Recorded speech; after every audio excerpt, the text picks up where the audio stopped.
Salut tout le monde, on se retrouve pour une nouvelle vidéo et donc une nouvelle vidéo conseil saisonnier avec votre participation. Donc merci mesdames d'avoir participé. Oui, il n'y a que des nanas qui ont participé. Bon, souvent en même temps vous êtes plus de 90% sur la chaîne d'être des femmes, donc c'était un peu évident. Donc comme toujours, voilà, je remercie toutes celles qui ont participé. Vous, voilà, vous faites vivre la chaîne, vous faites... Je suis contente en fait, voilà, je suis juste contente. Parce que quand je fais ces vidéos-là, un peu conseil avec vous, en fait, pour conseiller les autres, tout ça, pour dire comme ça qu'il n'y a pas que mon avis et que mes goûts et que mes choix, j'ai toujours peur qu'en fait, finalement, il y ait personne qui... Vous voyez, il y a personne qui participe. Là, je vais pas mentir, j'ai eu un petit peu peur parce que bon, vous avez été 4 à participer. Mais ça va, il y a de quoi faire, comme toujours. On a les mêmes représentantes, voilà, qui sont là, qui ont mis une petite couche, qui se sont même retenues. Ah, je pense que Patricia, tu te reconnaîtras. Mais voilà, sinon ça aurait été une très courte vidéo, mais voilà, je te remercie, voilà, celles qui participent. Ça me fait énormément plaisir. Je sais pas du tout, par contre, si l'année prochaine, je referai ce rendez-vous, parce que j'ai pas envie que ce soit redondant, et finalement, ben, c'est un peu compliqué même pour vous, de toujours, voilà, aller chercher des conseils, et peut-être vous souvenir de ce que vous avez mis l'année dernière, parce que des fois, moi-même, je sais que quand je fais des pales, ou des conseils vidéo, enfin des conseils plutôt lecture, j'ai tendance finalement à remettre les mêmes bouquins. Donc, même là, moi, j'ai fait une sélection comme à chaque fois, et j'ai essayé, c'était un peu compliqué du coup de pas remettre des sélections que j'avais déjà fait les années précédentes. Donc voilà, c'est toujours le petit truc un peu compliqué. Donc je sais pas si ce rendez-vous va revenir l'année prochaine, mais voilà, en tout cas, j'ai pris un grand plaisir à le faire cette année, et j'espère que vous aussi, ça vous a fait plaisir, voilà, de participer aux vidéos. Peut-être si, voilà, l'année prochaine, je ne fais pas ça, essayez de faire autre chose pour faire participer aussi. Là, pour le moment, je n'ai pas d'idée, si vous en avez. Allez-y, on utilise les mimines, on met les commentaires, ça pourrait m'aider, hein, voilà, et puis j'aime bien vous faire participer, je trouve ça cool. Donc, on est parti, je me munis de mon petit carnet avec vos conseils, et c'est parti. Nous avons donc livres et sac à dos qui nous conseillent de lire du Philippe Pullman, et notamment sa saga À la croisée des mondes. Alors, ce bouquin, moi je le vois passer mais tout le temps, en fait, surtout en période de Noël forcément, puisque ça se passe dans le Nord, hein, voilà. Du coup c'est un peu genre, totalement dans la saison, même si on n'a pas de neige ici, voilà, mais ça, du coup ça te fait aller toi dans la saison, même si tu l'as pas autour de toi. Et c'est vrai que quand je travaillais en librairie, je le vendais énormément pour en cadeau de Noël, les gens adoraient acheter vraiment l'intégrale, voilà, la trilogie, pour offrir. En plus les couvertures sont super belles, tout ça. Et donc pour toi, ce livre est donc parfait pour l'hiver ou pour Noël, enfin voilà, pour la saison, car ça se passe effectivement dans un pays froid. Ça nous parle de l'enfance, voilà, et peut-être du passage aussi à l'âge adulte. On a beaucoup d'amitié et on a aussi une forte, comment dire, épreuve pour voilà le courage de notre personnage principal. Donc il faut beaucoup de courage, beaucoup d'aventure, tout ça. Donc c'est vrai que c'est un peu le combo parfait pour une bonne lecture de Noël. Et du coup tu conseilles de lire également la suite, qui sont donc La Belle Sauvage et La Communauté des Esprits. Je vous cache pas que ça fait au moins 2 ans que je me dis il faut que je lise du Philippe Pullman, je ne l'ai jamais fait, j'en vois passer à chaque fois tout ça, et il y a même d'autres bouquins de l'auteur qui me donnent très envie. Et là en fait tu m'as donné aussi envie, du coup est-ce que peut-être pour février, essayer de commencer la saga, ou peut-être plus janvier, on est encore un peu plus dans l'hiver, quoi que février, attends, ça a neigé par ici. Voilà, peut-être lire du Philippe Pullman pour 2022. Voilà, donc voilà, tes conseils, tu m'as peut-être aussi convaincue, voilà. C'est donc tout pour toi, livre et sac à dos. Maintenant on va passer à Patricia M. C'est, voilà, tu fais partie de celles qui en ont mis le plus. Merci à toi. Donc Patricia, tu nous conseilles dans un premier temps des lectures plutôt basées sur Noël. Tu as donc mis Le bonheur au pied du sapin de Holly Jacob. Je dis oui. Je dis oui, oui, oui. Je l'ai lu il y a très très longtemps. Il est où? Il est là d'ailleurs. Cette petite couverture est super belle, ça brille, tout ça. Il est trop beau ce bouquin. Il est vraiment top. Top, top, top. Je comprends pourquoi tu l'as mis dedans. Moi je l'ai adoré, ça a été un coup de cœur ce truc. Ça fait légèrement old school, mais c'est pas trop niais en plus. Donc vraiment, moi je l'ai adoré, vraiment, ce bouquin. C'est beaucoup de bienveillance en fait. C'est vraiment un thème qui est très profond en fait dans ce bouquin. Et j'aime beaucoup en fait. La romance elle passe un petit peu après. Et t'as beaucoup d'entraide, tout ça. Notre personnage principal va aider une famille dans le besoin. Et je trouvais ça tellement en fait, on va dire, esprit de Noël, parce qu'à la base c'est ça en fait, c'est de la bienveillance, c'est de l'entraide. Et c'est pas que offrir des cadeaux et décorer sa maison. Donc ce bouquin-là est vraiment... moi je l'ai beaucoup adoré. Je l'ai beaucoup adoré, bien sûr Juliette. Enfin voilà, je trouve que c'est vraiment un bouquin parfait pour Noël. Top. Tu conseilles également La surprise de Noël de Debbie Macomber. Ça, par contre, je l'ai pas lu, celui-ci. Presque un des seuls de Debbie Macomber que j'ai pas lu. Non, mais c'est une autrice que j'aime beaucoup. Et pareil, Claudie qui a du coup une forte ambiance de Noël. Pareil, beaucoup de bienveillance et d'esprit, voilà, de Noël et d'entraide. Et également, oui, comme tu notais, rempli de bons sentiments. Donc celui-ci, c'est vrai que je trouve qu'il a été réédité l'année dernière, si je me trompe pas. Et oui, il y a une nouvelle pochette, mais nanana. Pareil, il me tente aussi, mais bon, comme à chaque fois, j'ai beaucoup de bouquins de Noël, c'est vrai que je le mets pas dedans. Et peut-être pour l'année prochaine, Noël 2022, ça peut être pas mal. Ensuite, tu passes plus en mode suspense thriller, je pense. Du coup, c'est La disparue de Noël de Rachel Abbott. Je n'ai jamais lu cette autrice. Alors, tu me dis qu'il y a beaucoup de suspense, donc apparemment, c'est genre t'es maintenu en haleine du début à la fin. Tout ce qu'on aime dans les thrillers et dans les romans à suspense, voilà. Et du coup, je suppose que ça se passe à la période de Noël, évidemment, et du coup en hiver. Donc pareil, ça peut être pas mal de noter ça, parce que moi j'aime bien lire des thrillers en fin d'année, mais du coup, si ça se passe vraiment en période hivernale, c'est encore mieux. Là, t'as le best du best, t'as tous les combos qui vont ensemble, et t'es à la meilleure saison pour le faire, quoi. Ça, c'est génial. Je nous conseille évidemment Un assassin parmi nous, de Sari Lapna, je me regarde tout dans l'œil. Voilà. Donc moi je l'ai mis dans ma palle d'hiver, en espérant pouvoir le lire évidemment ce mois-ci. Donc là on est dans un huis clos. Toi tu notes que c'est plutôt en mode sorte d'Agatha Christie mais moderne. J'adore les Agatha Christie. Donc ouais, celui-ci, mais... D'ailleurs c'est pour ça que je l'ai acheté, c'est pour ça que je l'ai mis dans ma palle. Parce qu'on en entend parler depuis sa sortie, c'est un truc de malade. Donc vraiment il a l'air top ce bouquin. Voilà, faut pas mettre non plus la barre trop haut, mais vraiment j'en entends que du bien, donc... Là, je vais bientôt y aller aussi, je vais bientôt foncer. Hein, ouais. Et en lecture plus réconfortante et hiver global, tu as mis Rêver n'est pas un vilain défaut de Carole Cerruti. Donc là, tu dis que c'est une lecture un peu doudou, réconfortante. Donc pareil, ça pour l'hiver, ça fait aussi du bien, genre t'es au il n'y a pas de feu. T'es dans ton siège ou dans ton lit, t'es bien au chaud avec ta petite tasse de chocolat chaud ou de thé, tes petits biscuits, puis tu lis une bonne lecture doudou. Ça fait du bien. Ça fait d'ailleurs, je trouve, longtemps que j'ai pas lu un truc un peu, tu vois, genre vraiment réconfortant, doudou. Ça peut donner envie. Et tu as rajouté, un peu au dernier moment, parce que tu viens de le lire, Vous faites quoi pour Noël de Karen Ponte. Et donc là, tu dis que c'était juste hyper drôle, t'as jamais autant ri durant une lecture, voilà. Et ça fait du bien, apparemment. Donc vraiment, moi c'est ce que j'aime aussi. Il y en a beaucoup, je trouve, qui sortent au moins les romans un peu plus modernes, basés sur Noël, qui sont du coup très drôles, t'as des situations très cocasses, et tu te fends la poire, quoi. Ça fait du bien, parce que souvent c'est un peu moins niais, on va dire, que les anciennes romances de Noël, on voit le truc. Et du coup, ouais, ça je trouve ça vraiment cool de te dire que tu vois, tu lâches un bon coup, tu rigoles durant ta lecture, ça c'est génial. Donc lui, je vais le noter pour ma wishlist, non, dans ma prochaine palle à mon avis. Et donc voilà pour les livres que conseille Patricia. Encore merci à toi Patricia d'avoir participé. Comme toujours. Et on continue avec Géraldine qui pareil participe à chaque fois et me met une bonne liste. Merci à toi Géraldine de participer encore.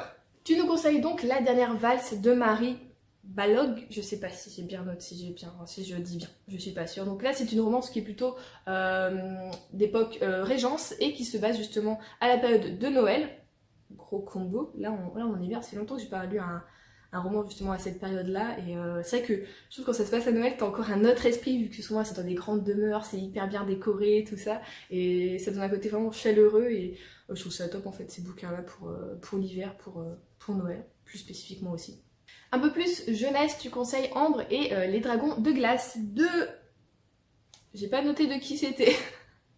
Je vous noterai ici, parce que j'ai pas noté dans mon carnet. Donc là on est plus basé sur un roman jeunesse d'accomplissement et du coup qui se passe en Antarctique, si je me trompe pas. Donc pareil, ça peut faire penser du coup, je pense, au niveau du genre et de l'épopée et tout ça, justement au Philippe Pullman, un peu même dans le même style. J'adore la jeunesse en fin d'année, je vous l'ai déjà dit. Vraiment en hiver, j'adore lire ça, ça se lit vite. C'est prenant et... c'est des bouquins qui avancent vite, tout ça, et j'aime trop, c'est des sortes de page turner, donc c'est génial. Et tu nous conseilles également Un bûcher sous la neige, j'ai galéré à dire bûcher, de Suzanne Fletcher. Donc là, c'est un roman historique qui se passe en Écosse, et justement à la période hivernale, donc gros combo à l'Écosse. J'adore ces bouquins sur l'Écosse. Je pense que je vais le noter parce que celui-ci, si je me trompe pas, pareil, je l'ai vu passer sur plusieurs chaînes YouTube, enfin plutôt Booktube, donc il donne envie. Apparemment c'est une bonne autrice, Suzanne Fletcher, elle fait des bons bouquins. Donc je vais aller jeter un œil aussi, voir ce qu'elle fait, tout ça, mais voilà, ça donne envie. Et j'ai gardé Un dernier pour la fin, parce que vous avez été deux justement à m'en parler. Alors, toujours toi Géraldine et également Émilie qui l'a rajouté.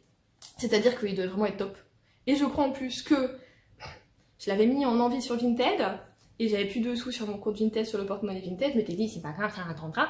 Et puis il a été vendu, donc ça attendra, tu l'auras pas. Voilà. Il s'agit donc de L'ours et du rossignol de Catherine Arden.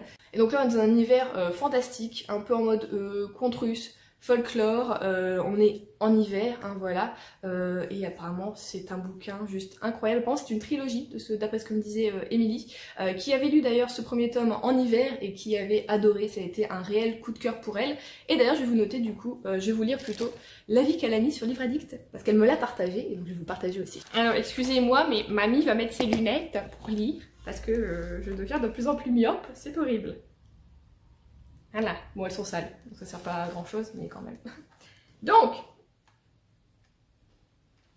Émilie nous dit sur Livre Addict, ce livre m'a fait voyager. Les paysages décrits sont incroyables et suivre la jeune...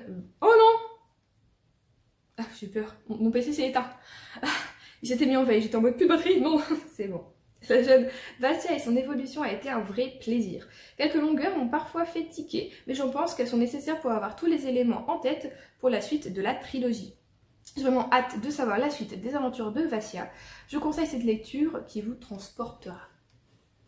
Donc elle a trouvé, oui, elle a trouvé Vassia incroyable, très prometteuse pour la suite. Et donc c'est ça, ça va être un peu en mode, vous voyez, jeunesse combative, et voilà, qui va un peu voilà, évoluer, tout ça. Donc tout ce qu'on aime souvent dans les romans jeunesse, quand on doit suivre un personnage, de voir évoluer ce personnage vers le haut, petit à petit, et ça c'est génial.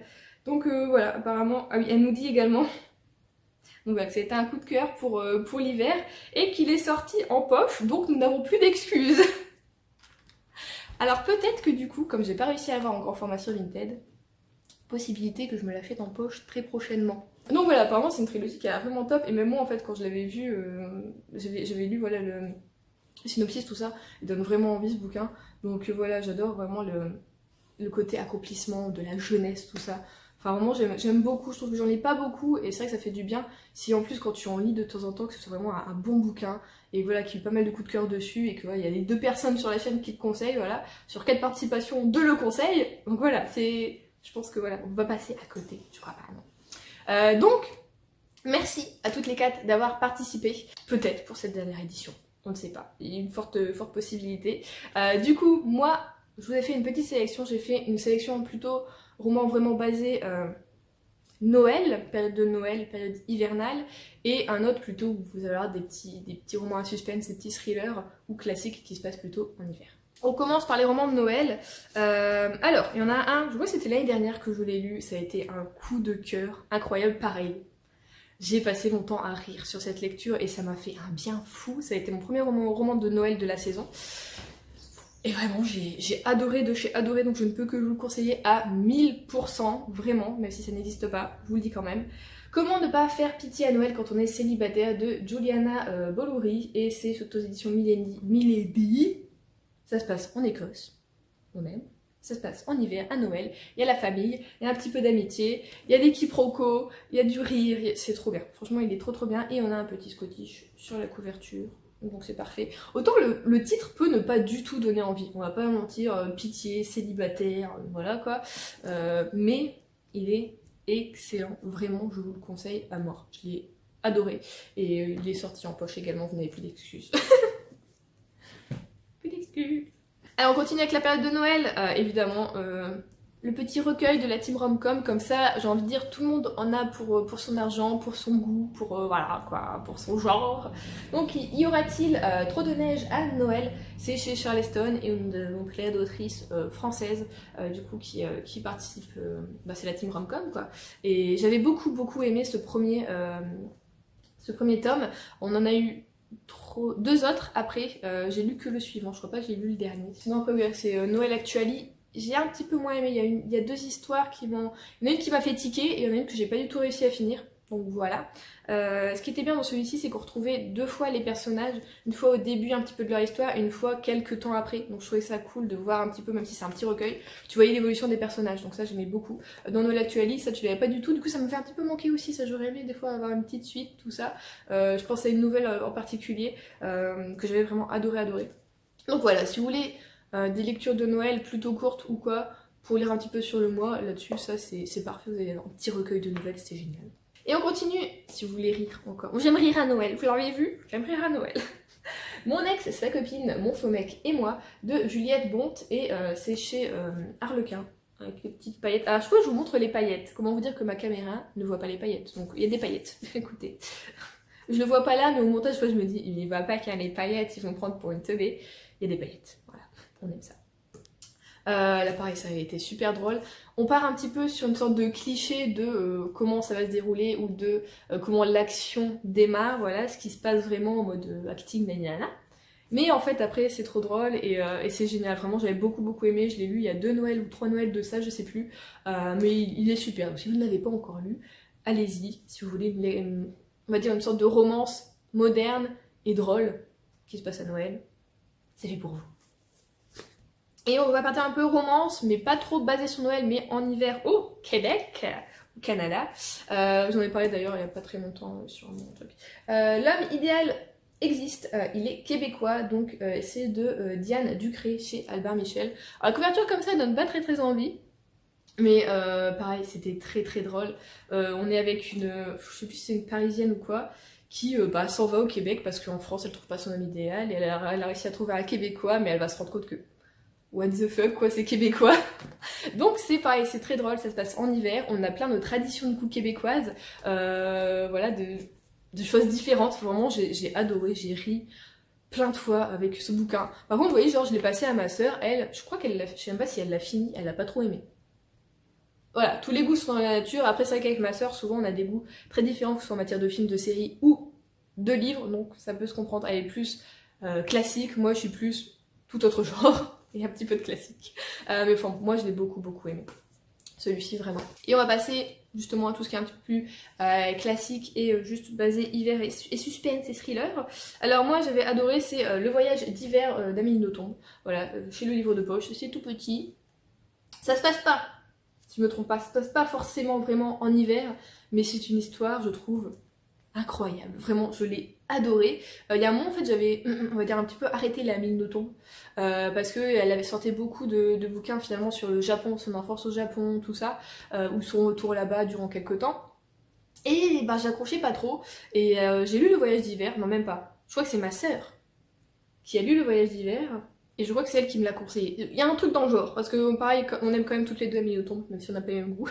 Voilà, et je l'avais beaucoup aimé, il était vraiment pas mal. Après il y a aussi Pétronille, si vous voulez aussi, celui-ci il est toujours un petit peu, avec Amélie Nothomb, c'est soit c'est la vérité, voilà, c'est ce qui s'est passé dans sa vie, soit c'est what the fuck, et bon bah Pétronille il est incroyable également, mais je crois que je l'ai pas là, c'est ma soeur qui me l'avait prêté, donc il n'est pas en possession, mais je pense qu'il y a une chance que j'aimerais bien l'acheter Pétronille aussi, donc voilà, Le voyage d'hiver ou Pétronille, même si Pétronille je crois que ça se passe pas en hiver. Bon, on sait jamais. Je peux toujours conseiller du Amélie Nothomb. Sinon, un bouquin qu'on m'a offert cette année, ou l'année dernière en hiver, je ne sais plus. Ça y est, Juliette ne sait plus. Je n'ai aucune notion du temps, faut savoir. La fille dans le brouillard de Donato Carissi, aux éditions Livre de Poche. Il était trop génial. Donc mon premier Donato Carissi. Depuis, comme je l'ai beaucoup aimé, je ne sais pas vers quoi aller avec l'auteur. Donc si vous avez des conseils à me faire sur l'auteur, allez-y. Je sais qu'il y a la... Oui, c'est une saga, la saga du chuchoteur, si je ne me trompe pas. Mais je sais pas trop si on est obligé de la lire dans l'ordre ou pas du tout. Et je vous avoue que je sais même pas c'est quoi le premier tome. Donc voilà, si vous avez des petits conseils à me faire là-dessus, allez-y. Mais celui-ci se passe voilà, au moment de Noël, la disparition d'une jeune fille. Et on va avoir un enquêteur qui a une façon assez particulière d'enquêter. Voilà. On a envie de le taper très souvent celui-ci, mais... Ça a été hyper intriguant et je trouve très révélateur, je pense, sur la façon qu'ont certains, voilà, certaines personnes d'enquêter maintenant sur les disparitions et surtout l'importance des médias maintenant qu'ils ont là-dedans, sur une recherche, sur voilà, sur plein de choses. Donc voilà, je l'ai trouvé très intéressant, je l'ai beaucoup aimé. Ensuite, j'en avais parlé aussi il n'y a pas très longtemps, si vous voulez rire, encore, on aime rire, voilà. Si vous voulez rire du huis clos, de la Suisse, de la neige, c'est parfait pour vous. Donc, le mystère Sherlock de J.M. Hare, et c'est chez Pocket. Donc là, on va se retrouver avec un club de fans absolus, et de, comment dire, de professionnels de Sherlock Holmes, qui vont se réunir dans un chalet en Suisse, pour une sorte de convention tous ensemble, voilà. Et puis finalement, il va y avoir une avalanche, ils vont se retrouver enfermés dans le chalet, et il va commencer à y avoir des meurtres un petit peu tirés par les cheveux. Voilà. Je l'ai adoré ce bouquin, il est vraiment génial, c'est hyper loufoque, on a des personnages totalement barrés et déjantés. Il est génial, vraiment, je vous le conseille à 100%. Il est pas très gros en plus, hein, il fait 250 pages, enfin là tu passes un bon moment, c'est génial. D'ailleurs, je me dis des fois, c'est parce que je peux, tu dis j'ai pas le temps, j'ai trop de livres dans ma palle, mais j'aimerais trop le relire, vraiment je l'ai adoré. Oui. Et pour finir, qu'est-ce qu'un hiver sans les Nechov, évidemment. Bon bah là oui forcément, je ne pouvais que vous conseiller les Nechov. Plus celui-ci se passe juste avant l'hiver, donc c'est La Terre des Mensonges, le tome 1 de la saga des Nechov de Anne B. Ragd, chez les éditions 10-18. Cette saga elle est trop bien, je pense qu'elle restera très longtemps dans ma mémoire, dans mon cœur. Elle est spéciale parce que finalement justement elle n'a rien concrètement de spécial, on va juste suivre une famille quand même un petit peu atypique en Norvège qui ont des secrets, voilà, qui commencent à être révélés, mais bon, ben, faut creuser quand même, tout ça. Enfin vraiment, non, j'ai adoré. Si vous aimez les prénoms compliqués norvégiens, allez-y, hein. Là il y en a en plus, c'est génial. Au bout de 6 tomes, tu sais toujours pas si tu les prononces bien ou pas. Mais franchement, cette saga des Nechov est géniale. Elle te fait passer par plein d'émotions, plein de sentiments. J'ai souvent pleuré, versé ma petite larme. Donc bon, c'est pas le truc qui va te réchauffer le cœur, t'as une ambiance très froide, un peu malveillante, je sais pas, mais en même temps, t'es content de suivre cette famille parce que ben, tu t'accroches aux personnages, tu t'attaches à eux, et c'est génial. Et voilà, le tome 6 et dernier tome est dans ma palle, avec Karine on va bientôt le lire, normalement au mois de janvier, et ça va faire bizarre. Je pense que ça va faire bizarre, mais voilà, je vous conseille du coup la saga des Nechov. Je vous la conseille. Donc c'est tout pour mes conseils à moi hivernaux. Voilà, j'espère que vous aurez de quoi piocher, que ce soit dans les miens ou dans ceux des copines, voilà. Surtout n'hésitez pas à me dire si vous en avez lu du coup certains qui ont été conseillés, ou peut-être à vous remettre d'autres conseils du coup en plus dans les commentaires, comme ça les autres personnes pourront les voir et pourront voir un petit peu, piocher aussi également, et moi aussi peut-être, voilà, parce qu'on n'a jamais assez de livres dans sa part, on n'a jamais assez de livres à lire, n'est-ce pas? La meuf qui, il y a 5 minutes, j'ai dit que j'en avais trop, je pouvais même pas faire de relecture, mais c'est pas grave, on aime toujours avoir des nouveautés, n'est-ce pas? Donc, voilà, merci encore une fois à toutes celles qui ont participé à cette édition hivernale, des conseils des abonnés, pour les abonnés. J'espère du coup que cette quadrologie de vidéos vous aura plu. Moi voilà, ça m'a fait plaisir de tourner tout ça. J'ai vraiment adoré vous faire participer. Et comme je disais, voilà, si vous avez d'autres idées pour vous faire participer, peut-être autrement qu'avec des conseils ou quoi sur la chaîne, n'hésitez pas à mettre tout ça en commentaire. En tout cas, moi je vous fais de gros bisous. Je vous dis à la semaine prochaine pour un vlog et je vous souhaite de bonnes lectures.